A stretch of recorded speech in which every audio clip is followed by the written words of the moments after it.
Energia orgânica é um termo que foi inventado por um cientista alemão chamado William Reich, né? William Reich ele era um discípulo de Freud e, além de ser médico e pesquisador, ele procurou, dentro do trabalho dele, como cientista, buscar formas de curar as pessoas, né, em diversos níveis. Então, o Reich, ele, no decorrer da carreira dele, ele foi pesquisando e ele chegou a sintetizar o que a gente chama de energia vital, bioenergia, que ele deu o nome como orgônio também, que é a energia que a gente conhece na medicina chinesa como Qi, na Ayurveda como Prana, e a energia vital que ela é existente em todas as células. Olha que interessante. Então, na verdade, as nomenclaturas vão aí se alterando, sim, mas o significado é o mesmo. Isso foi como a nomenclatura que ele deu para energia saudável que nós temos, que é a saúde, né? E que também hoje na própria física quântica, os átomos, as células saudáveis e tudo que existe animando as plantas, as galáxias, os planetas, se a gente for num âmbito mais macro, né? E o Reich ele foi descobrindo através das pesquisas deles como sintetizar essa energia unindo componentes orgânicos e inorgânicos, né? Então, o que ele fez? Durante as pesquisas dele, ele foi criando vários componentes e tratando pessoas de diversas patologias. Inicialmente, ele começou criando o que a gente chama, comumente, se você procurar na internet, como caixa orgânica, você vai descobrir, foi uma das primeiras invenções dele. Ele criou uma caixa grande assim, em que ele conseguiu unir componentes como cobre, quartzo, cristais, e essa combinação ele conseguiu medir, através de instrumentos que ele tinha, que gerava essa energia vital, esse orgônio. E como que ele foi descobrindo? Ele foi tratando pessoas com câncer, ele tratou de mais de 30 pessoas com câncer e obteve a cura completa. Por quê? Ele descobriu que essa energia que era gerada, que era energia vital, ela fazia um efeito de transmutar, ou seja, transformar a patologia, né, transformar aquilo que a pessoa trazia como doença, as células, modificar a estrutura celular, em trazer dentro dessa estrutura celular a energia saudável, que é a saúde da pessoa, reconfigurar a saúde das pessoas, entendeu? Quer dizer, então, Adriano, que nós podemos, então, o nosso organismo mesmo vai agir, sim, em cima disso. Vai virar, então, um ciclo, né? Uma troca, podemos dizer assim? Sim, porque tudo é energia. Hoje, na própria física quântica, se descobriu que as nossas células, tudo no nosso corpo é feito de átomo. Então, o que acontece? A base da nossa estrutura atômica pode ser mudada e transformada a todo momento, né? Então, pelo fato dele ter avançado nessas pesquisas, né, ele conseguiu... na época ele não foi muito bem entendido, porque na década de 50, 60, o FDA nos Estados Unidos perseguiu muito o Reich por causa desses experimentos que eram muito revolucionários para a época, né? E aí nos Estados Unidos, um americano chamado Carl Wallace, ele aperfeiçoou e criou o que a gente chama de orgonite. O Reich ele foi precursor do orgônio. Ele conseguiu criar, o Reich, além da caixa orgânica e sintetizar essa energia orgânica, ele conseguiu criar o que a gente chama hoje, se você procurar também, que é o que chama de cloudbusters, que são geradores de nuvens. Ou seja, a base de orgônio. Ele conseguiu recuperar plantações imensas nos Estados Unidos que estavam sofrendo seca, sintetizando instrumentos à base de orgônio que controlavam o clima, faziam chover no ambiente, né? E nisso, olha que interessante, né? E nisso hoje, na África, nós temos um projeto, quem quiser até procurar, que chama Orgonize África, que é um projeto que é bem grande, conhecido lá, que são pessoas que se uniram para produzir esses instrumentos à base de orgônio, que eles estão conseguindo recuperar milhares de áreas secas à base de orgônio. A gente fala hoje em falta de água, falta de chuva. Então, através da geração dessa energia vital, através de instrumentos de orgônio, estão conseguindo fazer chover em locais para recuperar áreas degradadas. Tem até depoimentos, vídeos de pessoas, assim. Isso está evoluindo para vários países. Antes de mais nada, o que é a orgonite? Qual a sua função? Claro. O orgonite, ele é um transmutador de energia. O que é isso, né? Vou explicar um pouquinho melhor. O orgonite, ele vem do termo orgone. O orgone, ele foi descoberto lá na década de 30, 50 por um pesquisador que começou a pesquisar, a estudar a questão energética de cada ser. E aí ele descobriu que existe uma energia vital e ele chamou de Orgone. Essa energia, né, já é conhecida também em várias outras culturas, como o Ki, Prana, energia vital, energia dos seres vivos. Então já é bastante conhecida e hoje a física quântica ela consegue já medir essa energia, né? Então ela realmente está comprovando que todos os seres e tudo, né, que existe é composto de energia. E aí, conhecendo o Orgone, teve um outro pesquisador na década de 90 que, estudando também esse tipo de energia, ele foi descobrindo que tinham energias negativas e energias positivas. Né? Já é conhecido hoje que os nossos sentimentos emitem uma frequência energética. E a física hoje já tem até uma tabela com a frequência de cada sentimento. Então, por exemplo, raiva, medo, vergonha são frequências muito baixas. Amor, alegria, felicidade são frequências altas. E é claro que isso influencia a gente. Então, se a gente está num ambiente que a energia está pesada, a gente acaba ficando meio mal. Se a gente está num ambiente que a energia, né, tá legal, tá alta, a gente se sente bem, quer ficar naquele ambiente. E aí esse pesquisador, sabendo disso, procurou desenvolver alguma coisa que transformasse essa energia negativa em energia positiva, né? Todo mundo quer ficar perto de energia positiva. Então, a ideia dele era exatamente fazer algo que transformasse essa negativa em positiva. E aí ele começou a fazer vários testes e chegou na composição do orgonite, que é uma composição de resina, que é uma matéria orgânica, de metal e de pedras. A matéria orgânica, que é a resina, ela atrai essa energia negativa, né, os orgônios negativos. O metal, ele vai ajudar a transferir essa energia por dentro do orgonite, né, vai ajudar nesse transporte da energia. E a pedra vai transformar essa energia positiva e emitir para o ambiente.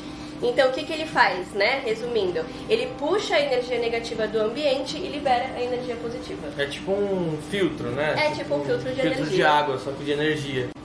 E existe algum teste que já foi feito sobre orgonite? Tem alguma coisa que consegue provar que isso funciona? Tem um experimento muito legal que foi feito, que foi com plantas. Né? Então, o pesquisador, ele pegou duas plantas iguais, né, no mesmo vaso, na mesma terra, tudo bem igualzinho, e tratou exatamente da mesma maneira. A única diferença é que uma tinha um orgonite pertinho dela e a outra não. E aí, depois de um tempo, né, eles foram observar que aquela que tinha um orgonite tinha crescido muito mais e estava muito mais saudável do que aquela outra que estava sem. Foi muito diferente, né? Muito legal. Que então, legal. Esse experimento ele mostra o quê? Que a energia realmente influencia no ser vivo, né? Trazendo isso um pouco pra gente, influencia no ser vivo. A gente precisa dessa energia positiva para estar saudável. Então, se você for pensar, é legal você deixar uns do lado de hortas, assim, né? Também é legal. Sim, né? na horta é muito legal, até porque além da planta crescer mais, ela vai crescer com uma energia boa. Então a gente vai ingerir essa energia boa depois. Uma outra forma de usar também é deixar perto da água que toma. Do mesmo jeito que ele energiza a planta, ele energiza a água também. Então a gente acaba tomando uma água energizada que ajuda bastante o organismo. E Rafa, mais uma função que é muito legal que a gente não comentou aqui, o orgonite ele ajuda a neutralizar as energias eletromagnéticas, ou seja, a energia de celular, de TV, de computador. Né? A gente sabe que essas energias são prejudiciais à nossa saúde, então deixar um orgonite ali do lado do celular à noite, deixar do lado da TV, ajuda também a neutralizar esse tipo de energia. Caramba, muito legal.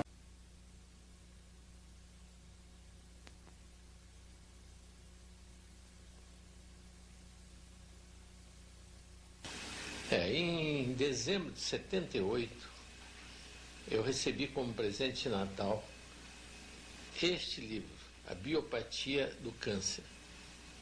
Este livro foi, vamos dizer, a Bíblia do meu aprendizado sobre a bioenergética. Foi aí que eu tomei contato. No princípio, eu tive assim fiquei perplexo. Eram tantas coisas novas, era uma maneira tão diferente que ele apresentava a medicina, a explicação das doenças, a explicação da febre, de uma maneira tão diferente de tudo que eu tinha aprendido na faculdade. Eu sou formado formei em 49 na Faculdade Nacional de Medicina, que na época era federal, né? Universidade Federal, mas que era na Praia Vermelha. E eu, quando terminei de ler, eu completei o livro, mais ou menos num mês. Eu fiquei perplexo e fiquei na dúvida, será que o Reich não era louco mesmo? Será que isso aqui não é o produto de um cérebro de louco, em que a lógica aparente tão perfeita foi arrumada e não decorre de fatos, se decorre sim de uma mente doente que arrumou uma lógica perfeita para explicar aquilo tudo? Foi essa perplexidade que eu fui tomado. Então eu decidi, para liquidar com o assunto, para não, ou de uma vez, fazer uma verdadeira lavagem cerebral, esquecer tudo que eu tinha lido, ou então adotar integralmente tudo que eu tinha lido. E para isso eu escolhi a experiência em que ele fazia com os camundongos. Usava a caixa orgânica em tratamento de câncer, um câncer inoculado nos camundongos, no peritônio, quer dizer, na barriga do camundongo, um líquido contendo as células cancerosas, que era o sarcoma 180, o pior dos cânceres que existe, e esse camundongo era então colocado todo dia meia hora dentro da caixa orgânica. E tinha, segundo Reich, nas experiências que ele relata no livro, tinha uma sobrevida quase triplicada, sem nada mais a não ser o uso de meia hora por dia da caixa orgânica. Então eu fui procurar um serviço onde se fazia a aplicação desse inoculação do sarcoma 180 em camundongos. Era o serviço do professor Oliveira Lima e Magarão, na esquina da rua México com o Almirante Barroso. E fui lá e eles me disseram que faziam repicagens contínuas nesses camundongos. Eles morriam em 7 a 9 dias. Após a aplicação, eles morriam. E que ali um serviço patrocinado pela Fundação Rockefeller, que financiava, e eles faziam pesquisa de medicamentos para o câncer. E o camundongo inoculado com sarcoma 180 era o teste que eles usavam para ver se os medicamentos funcionavam ou não. Medicamentos na área imunológica, medicamentos que estimulassem as defesas. Bom, então eu quis saber qual era a linhagem de camundongos que eles tinham lá, eles me disseram, e qual a ração que os camundongos comiam, porque a ração pode conter nutrientes que poderiam ser diferentes daquela e produzir efeitos diferentes na evolução da doença. Então eles me contaram, a ração era comprada no Moinho São Cristóvão e o camundongo de uma cepa do Instituto Oswaldo Cruz.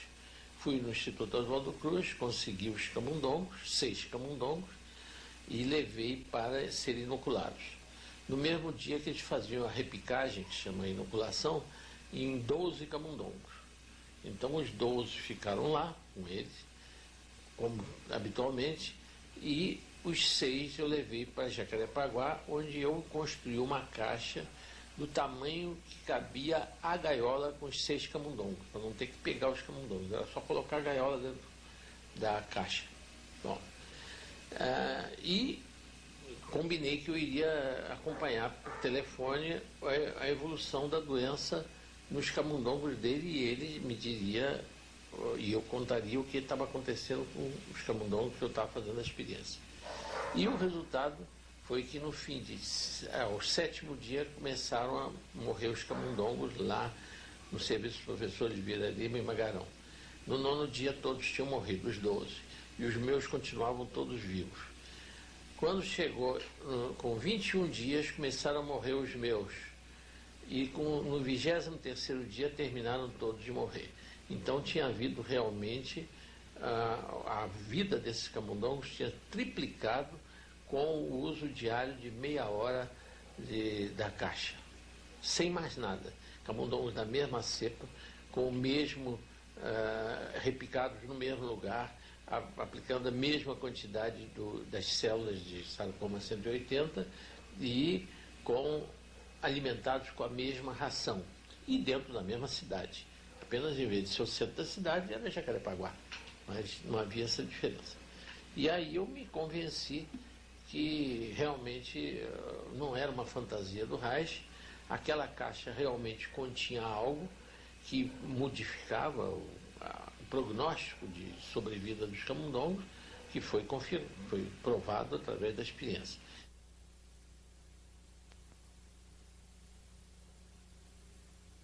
Agora, o que me levou a usar a caixa fora da medicina, quer dizer, como em outro campo, foi a crítica de um colega meu de turma, que já é falecido, que quando contei a história dos camundongos, ele disse, olha, isso não prova nada, porque o camundongo é um animal extremamente inteligente, tanto assim que vem sobrevivendo à perseguição milenar do ser humano, e ele poderia, colocado dentro da caixa orgânica, ele considerar aquela caixa como uma caixa com poderes mágicos, já que o dia deles passava a ter uma interrupção de meia hora de escuridão, né? Como se fosse um dia virar 2 dias. Então seria o efeito psicológico sobre os camundongos que poderia produzir este aumento de sobrevida. Aí quando o colega falou isto, numa palestra que eu fiz na UERJ, eu disse para ele, olha, na próxima vez eu darei uma solução a esse problema. Eu farei uma experiência que não permita essa interpretação. Aí eu falei com um colega, aliás, um cliente meu, que é um coronel reformado do Exército, coronel Manuel Teixeira de Barro, e disse para ele, olha, eu queria fazer uma experiência em que você seria o testemunha. Nós vamos tomar 2 garrafas de vinho agora, cada um toma metade, e vamos abrir num exato momento as 2 garrafas de vinho. Uma garrafa vai ficar dentro da sua adega e a outra eu vou colocar dentro da caixa orgânica. Só que a garrafa que eu vou levar vai ser embrulhada e vedada e assinada e datada por você. E a que vai ficar contigo vai ser assinada por mim, datada e tal. E daqui a 2 meses você vai me avisar, vai me dizer, ó, passaram-se 2 meses e nós vamos conferir o que aconteceu com esse vinho e se há alguma diferença entre o vinho na sua adega e o vinho colocado numa caixa que está no meu quarto. Aí levei esse garrafa de vinho, botei lá na minha caixa e ele deixou lá. Quando chegou o dia preciso, ele telefonou para mim, olha, está no dia de conferir. Tudo bem, então eu fui na casa dele, ele pegou lá a garrafa, estava lá enviolada, fez toda embrulhada direitinho na adega, e ele colocou numa taça e nós não pudemos beber porque era vinagre, não tinha condição de beber. Aí eu fui com ele para minha casa. Chegamos lá numa sala nos fundos da casa, eu fui apanhar a garrafa, aliás, fiz ele apanhar a garrafa, ele viu, examinou, disse, está perfeita como quando eu assinei, está tudo bem. Então vamos beber esse vinho. Aí eu peguei as taças, botei na mesa e disse, agora eu vou experimentar. Experimentei, o vinho estava perfeito, bebi e ele virou-se para mim e disse, ô Moura, você está tão fanatizado por essa história aí, dessa experiência da caixa, que você está bebendo vinagre. Eu digo, não, eu não estou bebendo vinagre. O vinho está perfeito, está como quando nós abrimos. Aí ele, que é filho de português, e que sempre foi criado com vinho, e conhece muito bem vinho, e adora vinho, era um vinho Chateau Chandon, tinto, as 2 garrafas, a minha e a dele, né? Que foi aberta exatamente na mesma hora. E ele então pega a taça, leva a boca e começou a bochechar o vinho. E disse, olha, amor, realmente, esse vinho está melhor do que na hora que nós abrimos. Eu digo, não, agora é sugestão tua. Você ficou tão impressionado com o fato do vinho não virar vinagre que você já está achando que está melhor. Para mim está a mesma coisa que no momento exato que nós abrimos.